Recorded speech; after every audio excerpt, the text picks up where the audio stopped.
Whoa. Oh my god.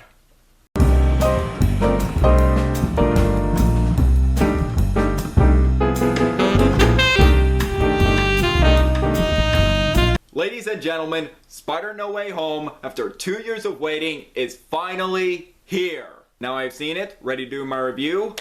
Let's talk about this movie. And let's get this out of the way. This review is 100% spoiler free. There will be absolutely no spoilers in this review. If you are worried I might spoil even the slightest bit of things if you haven't seen this movie yet, please don't worry. You are safe here. No Way Home is now the third film in Tom Holland's MCU Spider-Man trilogy. Jon Watts is back as director, who directed Homecoming and Far From Home.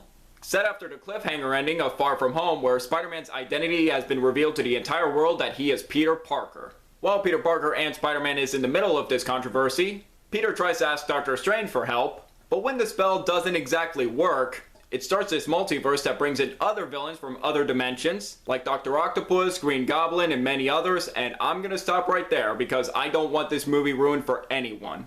Now I think Tom Holland has been doing an absolutely fantastic job at both Peter Parker and Spider-Man. He's been so far my favorite Spider-Man since Tobey Maguire. I absolutely love that he's making this Spider-Man his own. It's been funny, charismatic, and nails the intelligence of the character. I really enjoyed Spider-Man Homecoming, and I'm still glad this film wasn't another Spider-Man origin story, and did some new and interesting things with the character that I thought worked. And Michael Keaton did great as the Vulture. It was funny. I enjoyed this movie. Spider-Man Far From Home I actually liked even more than Homecoming. I thought it had better action. I thought this movie was paced better. I really loved Jake Gyllenhaal as Mysterio. Watching the ending of Far From Home, I thought, okay, that was good. I'm looking forward to the next movie. And then the mid-credit scene happened. We saw J.K. Simmons back as J. Jonah Jameson.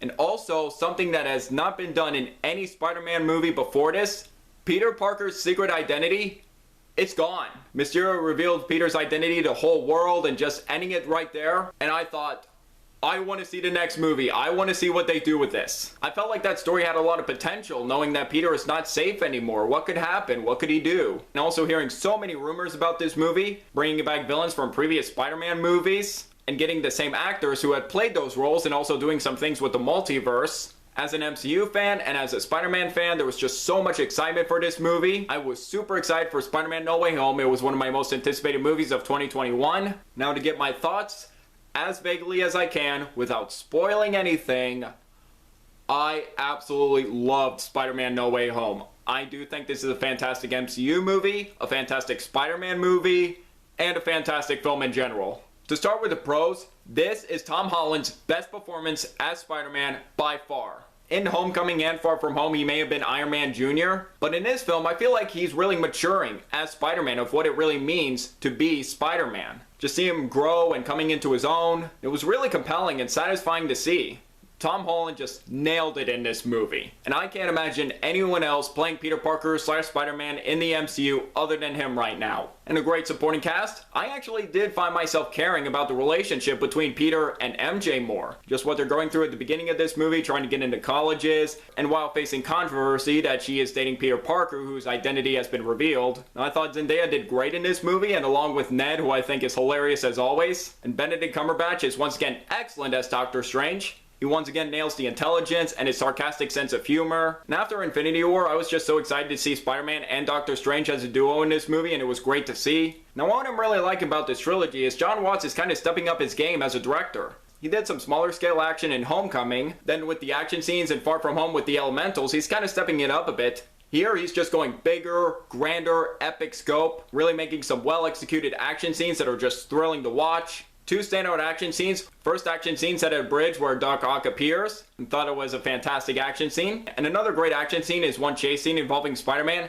and Doctor Strange. That scene was visually amazing. Now one of the big concerns about this movie was bringing in so many villains from previous movies. I was a little worried that it was going to be another Spider-Man 3 or Amazing Spider-Man 2 where it's just too much, too many villains. Would it get a little excessive? But luckily, I never felt overwhelmed with the story and was able to follow it fine. And I was surprised to see that this story was actually more organized than I expected. And two villains I want to talk about, Alfred Molina returning as Dr. Octopus and Willem Dafoe returning as the Green Goblin. It's been almost 20 years since we've seen them in these roles, and honestly, it's like they never left. but I didn't feel like they were just there for fan service. I actually really liked that they were able to bring something new to these characters than their first appearances, which was pretty surprising and great to see. Michael Giacchino's score is also amazing as well. And 3 months later, he's also going to be composing for another superhero movie, The Batman, and I can't wait to hear his Batman score next year. Sadly, I have a few minor issues with this movie. I will get to those right now. First, there are some iffy looking CGI at times that took me out a little bit. And second, I would have liked to have seen a little more screen time from Doctor Strange. Overall, Spider-Man No Way Home is definitely the best in Tom Holland's Spider-Man trilogy. The cast gave it their all, the story was ambitious and engaging. It was emotional, it was exciting, it was exhilarating. It gave me what I was hoping for, and honestly even surpassed my expectations a bit. Now, where would this be on my Spider-Man ranking? My favorite Spider-Man film to this day is still Into the Spider-Verse, and I can't wait for Across the Spider-Verse Part 1 next year. So in terms of live-action Spider-Man movies, I may prefer Spider-Man 2 a bit more, but this would be my second favorite live-action Spider-Man movie since then.